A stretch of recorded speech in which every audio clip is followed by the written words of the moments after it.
sampai beberapa hari yang mendaftar yang belakangan.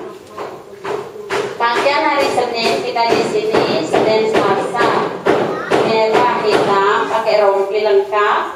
Terus Rabu Kamis pakai pakaian biru muda, biru tua. Jumat Sabtu kita pakai pakaian olahraga. Kita di sini dapat pakaian 3 setel.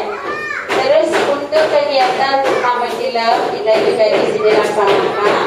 Sekalian hari ini saya pesan ke orang tua, setiap Purnama Cilem anak-anak pakai pakaian seragam, pakai pakaian adat Bali, kecuali ada pemberitahuan dari Bapak Ibu guru tidak memakai, baru tidak memakai. Kalau tidak ada pemberitahuan, kali ini saya umumkan untuk memakai pakaian adat sembahyang Purnama Cilem dan Saraswati.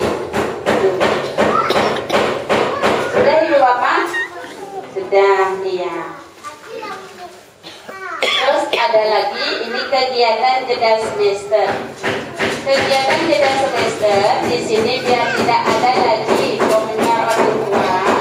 Kita di sini dari awal masuk tahun ajaran baru kita sudah dapat dari dinas aturan seperti sehari pertama masuk kita mengadakan MOS di sini sama dengan SMP juga SD semua untuk tujuannya yaitu untuk anak-anak bisa bergabung bersama teman-temannya.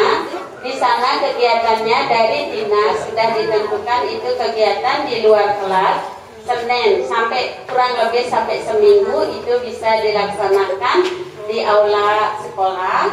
Nah, seminggu setelah minggu kedua anak-anak baru masuk kelas. Itu dari dinas itu ada aturan seperti itu. Nanti biar tidak kok di luar aja anak-anak belajar. Karena itu sudah aturan dari dinas pendidikan. Terus jeda semester juga seperti itu. Karena anak-anak sudah belajar 3 bulan berlangsung belajarnya. Jadi anak-anak di sana ada jeda semester 3 hari kurang